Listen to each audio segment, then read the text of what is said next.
Le 25 mars 2026, la survie industrielle d'une des plus grandes économies européennes, elle s'est pas jouée dans les couloirs feutrés de Bruxelles, Non, c'est clair. ni même à la Bourse de Milan d'ailleurs. En fait, elle s'est décidée de l'autre côté de la Méditerranée, dans un bureau à Alger. Ouais, c'est un changement de décor assez radical. Totalement. Et aujourd'hui, notre analyse en profondeur se concentre justement sur un document assez fascinant qui décrypte la géopolitique énergétique actuelle du bassin méditerranéen. Bon, décortiquons tout ça. Allons-y. La mission de notre exploration d'aujourd'hui, c'est vraiment de comprendre comment une simple molécule de gaz extraite du désert a le pouvoir d'inverser totalement les rapports de force historiques entre des nations souveraines. Jusqu'à dicter de nouvelles règles d'investissement structurelles. Oui, Exactement. Et pour aborder ce document, je crois qu'il est... il est impératif de poser un cadre strictement clinique. C'est vraiment important pour ceux qui écoutent de comprendre ça. Ouais, tout à fait. Ce texte nous plonge au cœur d'enjeux diplomatiques et macroéconomiques d'une rare intensité. Donc notre but ici, c'est pas de distribuer des bons ou des mauvais points, hein, Bien sûr que non. ni de valider une quelconque ligne politique de gauche ou de droite. Il s'agit purement d'analyser la mécanique des fluides, au sens propre comme au figuré. J'aime bien l'expression. Bah ouais. On regarde comment le contrôle physique d'une ressource énergétique modifie l'architecture d'un pouvoir régional. On va examiner les faits, les volumes, les conditions contractuelles, tels qu'ils sont présentés par cette source, pour comprendre la rationalité économique derrière ces manœuvres. C'est ça. Le point de départ factuel de notre source, c'est donc l'agenda officiel du gouvernement italien à cette date hyper précise du mercredi 25 mars 2026. D'accord. La première ministre italienne se rend en Algérie pour y rencontrer le président. Et là où ça devient fou, c'est que l'article emploie un vocabulaire qui rompt, mais alors brutalement avec la terminologie diplomatique habituelle. Ah oui, les mots choisis sont forts. Le texte ne parle pas du tout d'un renforcement des liens bilatéraux ou d'une simple visite de courtoisie. Il qualifie littéralement cette démarche d'appel à l'aide. Un appel à l'aide, oui. C'est rare de lire ça. Grave. Le texte dépend une véritable mission de sauvetage face à une crise internationale d'une gravité inédite. Pour rendre ça un peu plus concret, c'est un peu comme... Vas-y, je t'écoute. c'est comme quelqu'un qui se précipite au supermarché 3 minutes avant la fermeture, juste avant une tempête de neige historique. Ouais, l'image est bonne. Sauf que là, le supermarché, c'est une nation souveraine. Et la tempête de neige, c'est une menace énergétique sur toute l'Europe. C'est exactement ça. Et ce qui est fascinant ici, c'est que l'utilisation de ce lexique de l'urgence par la source révèle vraiment l'état de vulnérabilité extrême dans lequel se trouve l'infrastructure énergétique européenne. Ouais, c'est pas juste un petit coup de stress, hein. Non, pas du tout. Le contexte mondial décrit dans le document, c'est celui de perturbations majeures sur les chaînes d'approvisionnement. C'est pas une simple fluctuation des prix sur les marchés financiers, tu vois. C'est physique, quoi. Voilà. C'est une menace physique sur la continuité même de l'alimentation énergétique. L'Italie, dont tout le tissu industriel dépend massivement du gaz naturel pour tourner, elle se retrouve forcée de chercher des garanties en urgence. Pas pour faire du profit dans 10 ans. Exactement. Pas pour optimiser ses marges, mais vraiment pour éviter une paralysie imminente de son économie réelle. C'est une question de survie à court terme. D'accord, mais attends une seconde, je vais me faire un peu l'avocate du diable ici. Vas-y, je t'en prie. Si l'Italie est soudainement acculée comme ça, pourquoi ils font pas simplement pivoter leurs achats vers d'autres alternatives? C'est la grande question. Bah oui, on entend beaucoup parler du gaz naturel liquéfié, le fameux GNL qui vient des États-Unis ou du Qatar, non? Tout à fait, c'est une option sur le papier. L'Italie a un grand accès à la mer, elle a des ports immenses. Est-ce qu'on dramatise pas un peu l'importance de cette seule rencontre à Alger? Pourquoi ce canal-là deviendrait subitement une question de vie ou de mort industrielle? C'est une objection centrale que tu soulèves là.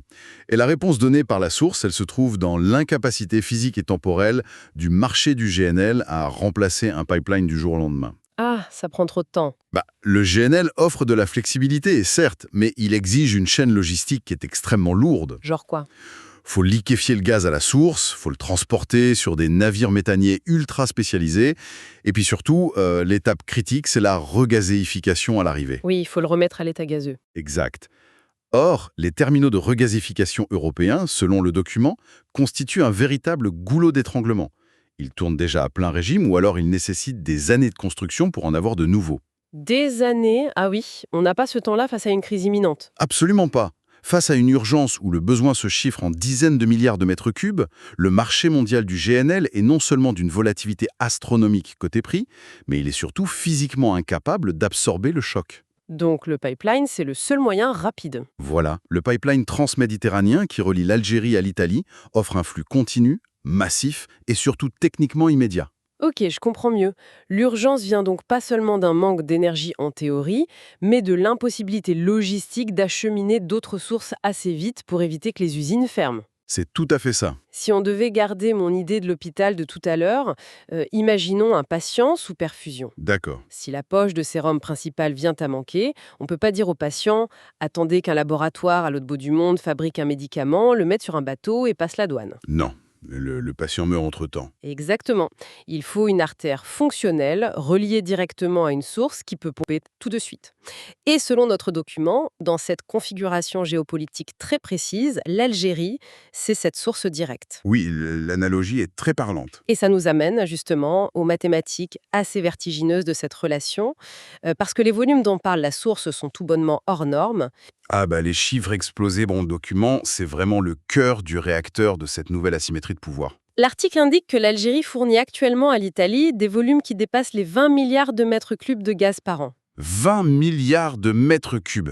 C'est colossal. C'est gigantesque. Pour bien saisir l'échelle, pour ceux qui nous écoutent, c'est pas juste un petit flux d'appoint pour passer un hiver un peu rude. Non, on parle de la base même de leur système. Voilà, c'est la colonne vertébrale énergétique d'une nation du G7. Rien que ça.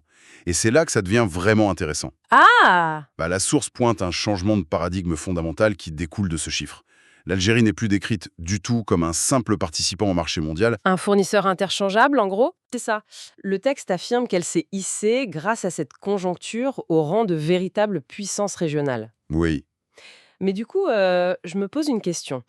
Est-ce qu'avoir un gros volume de vente, ça suffit vraiment à faire de vous une puissance régionale? Ou bien y a-t-il autre chose dans cette équation?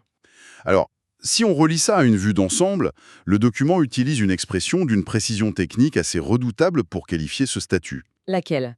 Il définit l'Algérie comme la soupape de sécurité de l'Europe. Et la distinction entre être un gros fournisseur et être une soupape de sécurité, en macroéconomie, elle est capitale. C'est-à-dire? Un fournisseur, ça opère dans un marché concurrentiel élastique. Si ces conditions ne te conviennent pas, tu vas voir ailleurs. Logique. Pas juste de la molécule de gaz elle-même. Non. Elle découle de l'absence totale de plan B pour l'acheteur à cet instant T. C'est la paralysie potentielle de l'Italie qui donne au gaz algérien sa valeur géopolitique décuplée. Exactement. Tu as tout résumé. L'incapacité à trouver une alternative viable à court terme change tout. Mais si on pousse un peu cette logique, qu'est-ce que ça signifie concrètement pour, la fameuse stratégie énergétique commune de l'Union européenne? Vaste sujet. Bah ouais. Bruxelles a passé des années à essayer de construire un front uni pour négocier les achats d'énergie en bloc. Cette visite bilatérale précipitée, elle vient pas court-circuiter toute cette unité? Si, totalement. Et la source montre bien que ça expose les limites de la solidarité européenne face à une menace immédiate. Chacun pour soi, en gros. Quand la continuité de ton outil industriel national est en jeu, attendre un consensus à 27, c'est un luxe inabordable. L'action unilatérale de l'Italie démontre que la sécurité énergétique prime sur la belle architecture diplomatique commune. C'est fou quand on y pense. Et l'Algérie, en négociant directement et bilatéralement avec Rome, maximise son levier. En traitant avec une nation acculée, plutôt qu'avec un bloc continental coordonné, le pays producteur dicte le tempo. Bah oui, parce que quand tu possèdes ce niveau de levier, tu te contentes plus de vendre au prix du marché. Tu te dictes les règles du jeu. Voilà. Ce qui nous plonge directement dans le vif des nouvelles négociations prévues lors de cette fameuse rencontre du 25 mars. L'ordre du jour, selon le document, c'est pas une simple reconduction de routine. Loin de là. L'Italie vient demander d'énormes contrats énergétiques, une augmentation substantielle des volumes d'exportation vers son territoire et surtout la signature de contrats à long terme. La logique est claire, on verrouille pour ne plus jamais revivre cette surfroide. Seulement voilà, la sécurisation sur le long terme a un coût politique et économique majeur. L'article met en exergue une condition sine qua non imposée par Alger. Qui est? Pour accepter d'ouvrir les vannes et de lier ses réserves à l'Italie sur une longue période, l'Algérie exige en retour l'ouverture de véritables investissements italiens sur son propre sol. Ah, Mais il y a une nuance cruciale dans le texte. Ces investissements, ils vont pas se faire selon les standards historiques, où les multinationales occidentales arrivaient et opéraient presque en vase clos. oui, le vieux modèle. C'est ça. Là, ça doit se plier à des conditions algériennes strictes qui visent explicitement à garantir la souveraineté économique du pays et empêcher tout déséquilibre des intérêts. Autrement dit, on est très très loin du modèle extractiviste classique. Complètement. Ce fameux modèle un peu néocolonial où une entreprise étrangère arrive avec ses propres ingénieurs, installe ses machines, pompe la ressource, rapatrie tous les profits et laisse quasiment aucune valeur ajoutée à l'économie locale. Voilà. C'est exactement ce que le texte souligne, une volonté ferme d'empêcher ça. C'est le propriétaire de la ressource qui dicte l'architecture de l'investissement maintenant. C'est une dinguerie. J'ai une image en tête, tu vas me dire si c'est ça. Je t'écoute. C'est comme le marché immobilier dans une ville hyper prisée. C'est le marché du vendeur. Imaginons un locataire D'accord. dont l'entreprise va faire faillite s'il ne trouve pas de nouveaux locaux dans la semaine. Le marché est asséché. Le seul propriétaire qui a un bâtiment adéquat, il ne se contente pas d'exiger un loyer exorbitant sur un bail ferme de 20 ans. Il va plus loin. Il impose au locataire de financer entièrement la rénovation des fondations du bâtiment, de tout mettre aux normes électriques à ses frais. Ouais. Et surtout, d'utiliser exclusivement les plans et les architectes choisis par le propriétaire. C'est violent. Et tout ça en sachant que le bâtiment rénové restera la propriété du bailleur à la fin, et face à la menace de faillite, le locataire signe. Cela soulève une question importante et ton analogie est frappante parce qu'elle illustre parfaitement ce qu'on appelle l'asymétrie contractuelle inversée. L'asymétrie contractuelle inversée. D'accord. Ouais. Historiquement, sur les marchés des matières premières, la capacité technique et financière des pays occidentaux leur donnait le pouvoir de dicter les termes des contrats. Le capital était roi, tu vois? Oui, on avait l'argent, on décidait. Exactement. Mais ce que la source met en lumière à travers cette rencontre, c'est que la raréfaction des ressources critiques a détrôné le capital financier au profit du capital matériel. L'énergie physique. Voilà. Avoir des milliards d'euros sur des comptes bancaires à Rome ou à Francfort, ça sert absolument à rien si tu n'as pas l'énergie physique pour faire tourner les machines qui génèrent cette richesse. Comment une nation transforme ses ressources en carte de pouvoir stratégique? C'est en faisant exactement ça. Et pour garantir que l'Italie respecte ses engagements sur la durée, j'imagine que ces contrats à long terme, ils incluent des clauses très spécifiques, non? On entend souvent parler de clauses hyper contraignantes dans ce secteur. Oui, le texte fait implicitement référence à la structure de ces accords qui reposent très souvent sur des clauses dites take or pay, c'est-à-dire prends ou paie. Prends ou paie, ok. Comment ça marche? C'est l'outil ultime de souveraineté pour un exportateur. Concrètement, l'Italie s'engagerait non seulement à acheter un volume défini de gaz sur 10 ou 20 ans, mais elle serait obligée de payer ce volume même si sa propre consommation venait à baisser soudainement. Attends, vraiment?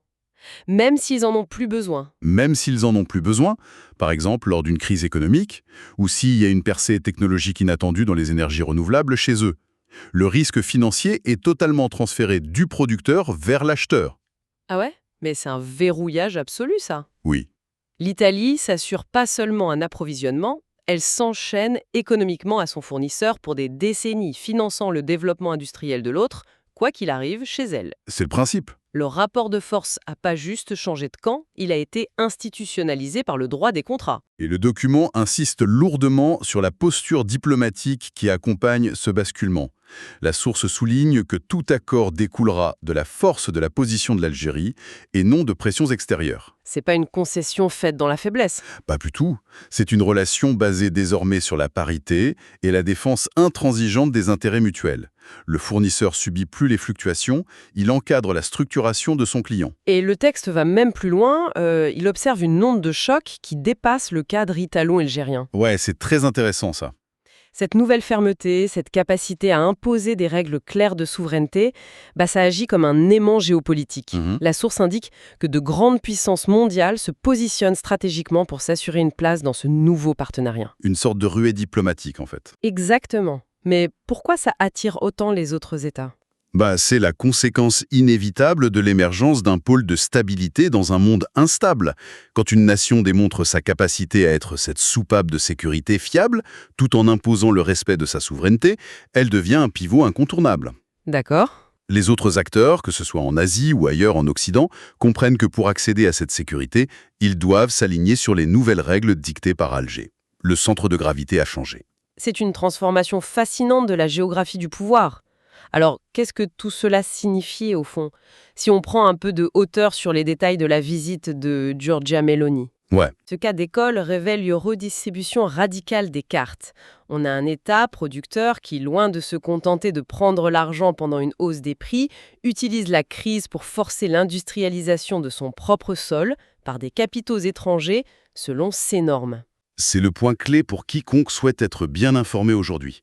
Il faut comprendre ces dynamiques. L'enseignement principal ici, c'est que la véritable géopolitique, elle se passe plus seulement dans les déclarations officielles des sommets. C'est clair. Elle se joue dans les infrastructures physiques, l'ingénierie des pipelines, les factures d'énergie, les clauses take-or-pay. Ces négociations menées en urgence vont déterminer le niveau d'inflation en Europe, la compétitivité industrielle de l'Italie et au final le coût de la vie pour des millions de citoyens européens. C'est la géopolitique de la matière première qui gouverne la macroéconomie. Absolument. Ça façonne l'économie réelle au quotidien. On réalise à quel point la prospérité d'une nation hyper technologique reste, au bout du compte, tragiquement dépendante de l'accès primaire à l'énergie physique. C'est une leçon d'humilité pour l'Europe. Vraiment. Mais l'analyse de cette dynamique m'amène à une ultime réflexion. Une question qui se profile inévitablement quand on regarde ces contrats à très long terme. Laquelle?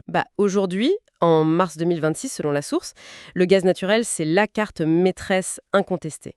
C'est ça qui permet d'imposer cette asymétrie contractuelle inversée. Oui, la dépendance est totale. Mais l'horizon stratégique mondial, il est irrévocablement tourné vers la transition énergétique.